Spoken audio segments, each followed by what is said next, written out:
Tapak. Wah, linknya ini sangat bergantung banget dengan adanya purple buff, tapi melihat dengan adanya Chang'e yang nanti bakal bisa aja loh meteor shower yang nyolong ke arah purple buff milik Link. Ini linknya sih benar-benar dependent sama Matilda pastinya. Auto sih pasti. Auto dependent banget sama Matilda karena tendangan dari Chow itu, apalagi kalau misalkan Chow udah ngeliat Link, otomatis kayaknya bakal jadi Chow damage. Berani banget loh ada Karena tadi Chow kita terus udah ada lihat Link. ada tadi pick terakhir dari Onyx siapa ya? Sorry. Ini Chang'e sama Chang'e. Clint. Oh, Chang'e. Oke. Kalau misalkan udah ada Chang'e, berarti di arah mid lane itu bakal jadi Selena sama Chang'e. Dan Cowoknya bakal di XP. iya. Dan kalau udah cowok XP, dengan lihat adanya Link, ya udah, nggak usah dipikir panjang lagi, mendingan ngambil ke arah ofensif. Oke, apalagi nggak ada Lolita yang akan coba untuk menghindari dari meteor shower yang dimiliki oleh Chang'e. Ditambah lagi mungkin kalau Geng Kapak akan punya Radiant Armor sebagai item wajibnya. So, ini Itu udah wajib banget. menarik banget untuk kita saksikan game kita yang kedua. Geng Kapak berhadapan dengan Onyx Prodigy. Pertandingan hidup mati antara Onyx dan juga Geng Kapak. Kalau Geng Kapak bisa menangkan game ini tentu 2-0 akan menjadi hak dari anak-anak Geng Kapak. Tapi kalau misalnya Onyx Prodigy bisa setidaknya dapat 1 poin di game kali ini, berarti mereka bisa menambah asa untuk masuk ke game yang ketiga. So, masih ditemani oleh Gio, Mirko, dan juga Choji. Iya, kalau kita lihat di sini, kalau dari komposisi, oh my god, flame shotnya hampir mendapatkannya, memaksakan Vmornov untuk menggunakan retribution untuk buff pertama, dan itu juga kurang efisien sih kalau pakai retribution, soalnya tinggal 200 health. Jadi sekarang Ray lagi-lagi bisa mendapatkan keunggulan sedikit dengan Little Wonder-nya, clear-nya juga bakal sedikit lebih cepat dengan dia bisa utilize retribution 2 kali ke arah buff-nya, dan lagi men, Rinasmi masuk ke dalam jungle musuh, Vmornov keganggu.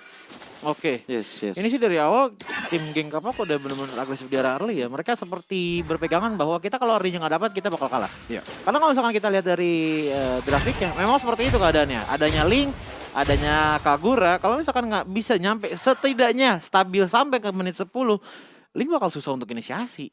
Damage utamanya bakal datang dari Kagura dan juga Brody, dan itu bakal berat banget. Apalagi kalau misalkan kita lihat dari junglernya Onyx, ada di tangan Hayabusa. Wah, ini nih kalau kita lihat di area atas, Moon sendiri udah mulai dicoba ganking oleh Fredo Kitty dan juga Watts Priadi.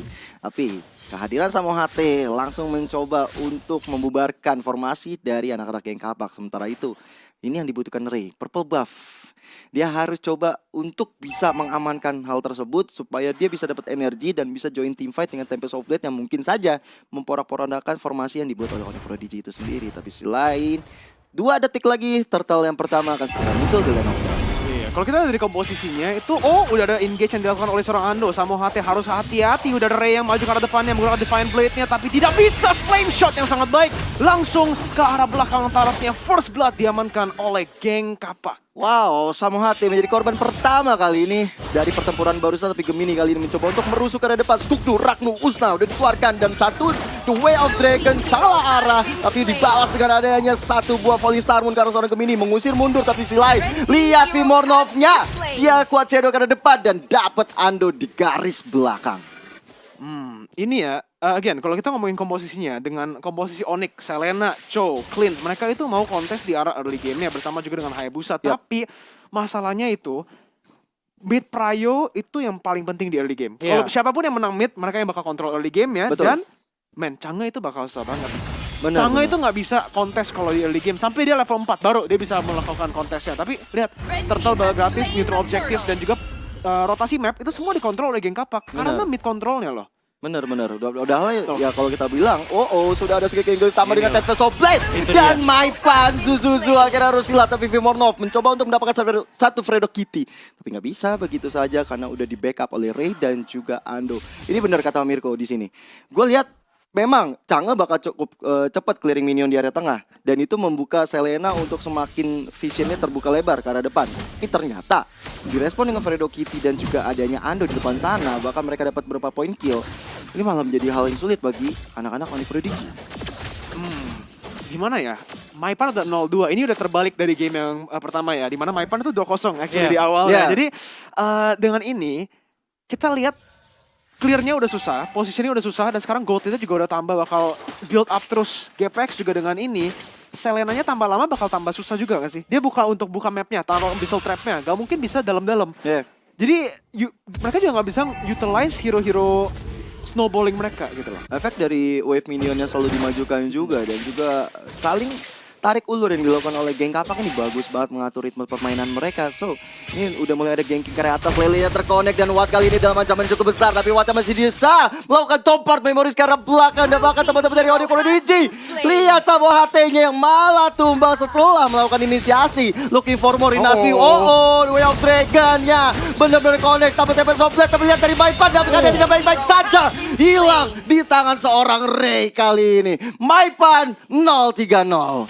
Ini beneran skor yang tidak baik lah ya untuk Maipan, apalagi dengan performance yang sangat baik di dalam game pertama. This time dengan Chang'e dia kelihatannya memang agak kesusahan sih, karena nggak bisa blame dia juga. Ini komposisinya itu nggak banget untuk dia ya kan. Walaupun Virmornov bisa mendapatkan retributionnya ke arah purple buffnya, masih ada Samo HT coba melakukan engage ke arah depan, tapi masih ada Ando, harus berhati-hati sekali. Dan Turtle yang kedua bakal langsung spawn di arah atas. Kelihatannya sih bakal free. Ada Lele yang terkonek, tapi Ando masih bisa mundur ke arah belakang. Cukup ragu-ragu yang dilakukan oleh Gemini dan Samo HT. Dia nggak mau terlalu gegabah. Mereka takutnya kalau misalnya ada backup dilakukan oleh anak-anak geng Kapak. Dan ya kali ini Turtle yang kedua akan mulai dipok oleh Onyx Prodigy, tapi mulai ada Gemini yang melakukan skup musnah. Way of Dragon dikeluarkan, tapi satu kali tabur ke arah belakang. Dapat 2-3 orang. Bahkan Tempest of Blade yang mencoba untuk mengejarkan seorang Moon, dan Moon yang masih bisa flicker ke arah belakang. Tapi tidak ada korban jiwa. Malahan dari Virmornov yang tidak terlihat kamera hilang di peredaran. Untuk di game kali ini ya, teman-teman dari Onyx itu harus bisa numbangin Fredo Kucing terlebih dahulu. Fredo Kucing. Oh, Kucing, ya benar. Kenapa Fredo Kucing dulu? Karena ini kucingnya di Chang'e loh. Chang'e bisa zoning, tapi selalu di lock on dengan Circling Eagle. Yang dimana kalau misalkan kena Circling Eagle, oke, memang ada knockback dan Meteor Shower pun tetap jalan. Nggak bisa kemana-mana. Samo HT langsung itu bahkan begitu saja, dan iya sama, boleh dilanjutin nih Coki. Iya, tapi problemnya adalah di saat dia ditabrak dengan ada Circling Eagle ditambah lagi dengan Soul Bloom, shieldnya hilang. Dengan shieldnya hilang berarti nggak sederas dengan adanya shield dari Meteor Shower seorang Chang'e. So, Fredo Kucing memang harus ditumbangin terlebih dahulu, apalagi dengan adanya Link, otomatis pasti bakal banyak kejutan dilakukan. Udah ada tas-tas terlebih dahulu, kasih ke arah belakang. Nggak bisa dicuri, tidak bisa dicuri juga. Tapi sampai dikeluarkan sama dengan ada Shadow Kill, tapi Virmornov terlalu offside dan akhirnya menjadi bulan-bulanan warga geng Kapak. Tapi sisi lain dari Munia kali ini mencoba untuk maju ke arah depan, mencoba dapetin satu member lagi dari geng Kapaknya. Ditukar kali ini satu purple buff, ditukar purple buff yang lain. Dan dengan tidak ada Virmornov tentunya ini akan lega banget bagi Ray dapetin hal tersebut. Yang menarik adalah Maipan ya dari tadi. Sebentar dulu, sudah ada Way of Dragon kali ini. Maipan yang berapa 1 poin kill, satu Meteor Shower yang dikeluarkan. Teman-teman dari geng Kapak terlalu offside di sana, terlalu kaget dengan gerakan dilakukan oleh Gemini. Back to Maipan. Memang dia dikejar-kejar tuh sama Fredo Kucing, Fredo Kitty. Tapi dia sayangnya dia pakai Purify di sini. Ketika ada Circling Eagle, dia nggak bisa mundur ke arah belakang dengan flicker. Jadi nggak heran kalau misalnya 3 kali dia sampai kena takedown. Early game Chang'e yang udah susah, sampai level 4 ya baru dia bisa memiliki presence di dalam gamenya. Bersama juga dengan yang tadi, battle spellnya. Iya, nggak ada flicker, dia menggunakan Purify untuk kabur dari sisinya. Tapi dia itu lebih butuh distance-nya ya daripada Purify.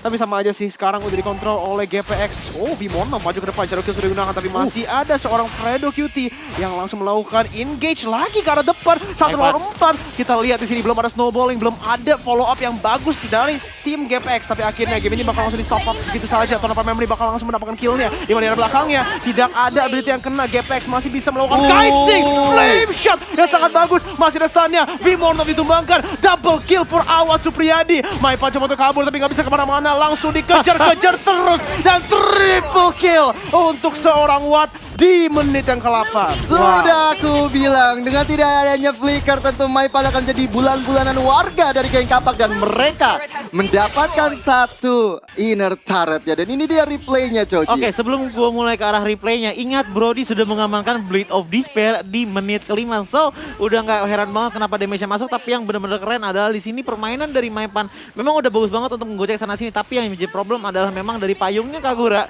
dan juga sedikit stun dari Brody membuat membuat MyFans pun tidak bisa berkata apa-apa lagi. Wow, MyFans menjadi korban lagi dan lagi. Bakal ada 2 member dari Onyx Prodigy harus hilang. Ini geng kapak benar-benar owning. 2 berbanding 14 poin kill yang diamankan membuat mereka semakin perkasa. Tapi Lele Connect, Kasorari Naspi dan Samoate masih bisa mundur karena belakang. Ternyata tidak, karena Re siap untuk mengejar dan menghancurkan tubuh dari MyFans. Oke, kita nanti abis ini harus interview, kita tanya, mereka itu dendam apa sama Maipan? Maipan tuh kenapa kenapa nih? Si Maipan 15 tadi baru respon Gio. Choji baru respon. Karena kebalikannya. Di saat tadi Choji bilang bahwa Fredo Kitty harus bisa numbangin ke arah Maipan, ya Maipan pun juga harus selalu ditumbangin oleh teman-teman dari geng kapak. Karena kenapa? Permainan dari teman-teman geng kapak ini, mereka memiliki tempo yang dimana biasanya, ini kita ngomongin dengan BPM ya, beats per minute ya. Dia lagi 100 nih di menit kelima. Menit ke-6, 120, 150, 180, dan keep going up terus-terusan. Kalau misalkan mereka memang udah confidence, ya udah memang lebih better dikitin aja.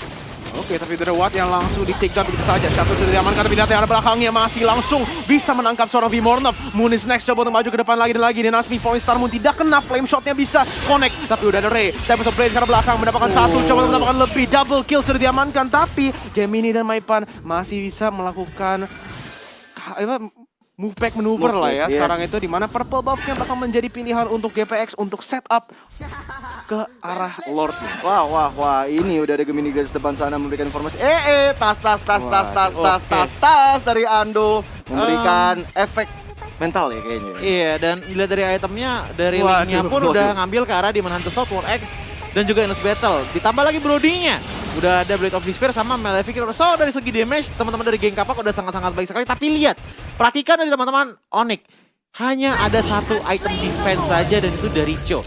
Selena, Chang'e, Cho, Clean, dan juga Hayabusa tidak ada item defense sama sekali. So, ini udah bisa dibilang menjadi sedikit walking park juga untuk teman-teman dari geng kapak. Karena kenapa? Confidence dari geng kapak ini bukanlah hawa nafsu seperti publik yang dimana kalau misalkan sudah leading ya udah main salah-salahnya cari kill aja yang penting dapat efek. Nah, permainan dari geng kapak ini bisa dibilang oke, kita sudah leading. Kalau misalkan memang ada chance untuk kita assault, kita majuin ke depan. Kalau misalkan memang tidak ada, kita cari yang lain. Kita cari objektif lain seperti tadi di mana Lordnya Lemon udah diambil. Lord yang biasa aja. Lord yang biasa. Betul sekali, Lord yang udah berjalan ke area bawah, tapi Lord yang biasa ini bisa jadi luar biasa karena Onyx dalam keadaan yang tertekan. Betul. Sangat-sangat tertekan dari 10.000 poin gold lead juga. goalnya 10.000. Perbandingan ini cukup jauh dari teman-teman dari Onyx Prodigy. Mencoba untuk melakukan setup dulu di area bawah. Mereka langsung shadow kill dari seorang Vimornovnya untuk clear minion, tapi terlalu offside. Bahkan satu point star pun dia benar-benar open dan Vimornov akhirnya hilang. Walaupun Gemini melakukan Way of Dragon seorang Watt, tapi lihat damage yang dihasilkan. 2 member dari Onyx Prodigy pun hilang. 1 inhibitor turret pun akhirnya dihancurkan. Koin kapak kali ini begitu perkasanya. Walaupun Ray belum join the fight, tapi Muni udah sekarat batal. Satu flame shot hampir merupakan Moon di area belakangnya. Tapi si lain Ray dengan Seven Soul Blade ditambah dengan base mengamankan game yang kedua 2-0 tanpa balas. Wow. Speechless sih. Gini sih. Gue lihat dari draft pick-nya Onyx terlebih dahulu ya. Ada Cho, Selena, Hayabusa, Chang'e, dan juga Clay. Terlalu squishy. Ya, Terlalu squishy. Kalau misalnya kita lihat dari teman-teman geng kapak, sudah ada Matilda, Esmeralda. Itu 2 hero aja udah tebal banget. Oke lah, kita lihat ada Cho. Tapi Cho-nya ingat, ini adalah Cho XP lane. Betul. Yang tidak bisa terlalu banyak sekali membuat cover. walaupun dengan catatan ya, experience